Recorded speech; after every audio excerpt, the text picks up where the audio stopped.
বন্ধুরা, আজকে সকালে তোমাদের সামনে চলে আসলাম চায়ের কাপ হাতে নিয়ে। তো সকালবেলা চিনি ছাড়া লিকার খেয়ে নিলাম। খেয়ে তারপর ব্রেকফাস্টের জন্য আজকে বানিয়েছিলাম চাউ।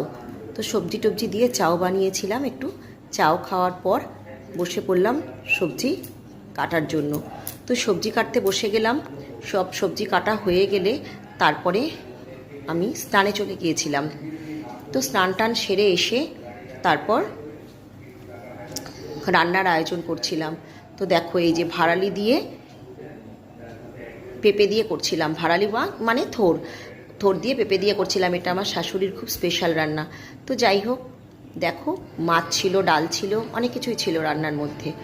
তারপর একটু রেস্ট নিয়ে সন্ধ্যাবেলা ঠাকুর ঘরে গেলাম। ঠাকুর ঘরে কিছুটা সময় থেকে চলে গেলাম ছাদে।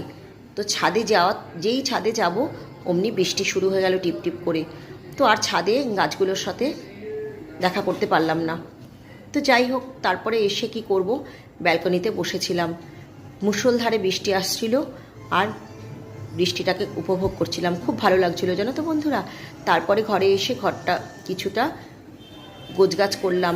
আর এই যে শুরু হয়ে গেল শাশুড়ি বৌমার চায়ের আড্ডা সন্ধেবেলা। তো চায়ের আড্ডা সেরে কিছুক্ষণ ঘরের অন্য কাজ সারলাম। সেরে এই যে দেখো, ডিনারের জন্য রুটি বানিয়ে নিলাম। আজকের মতো এটুকুই। শুভরাত্রি বন্ধুরা।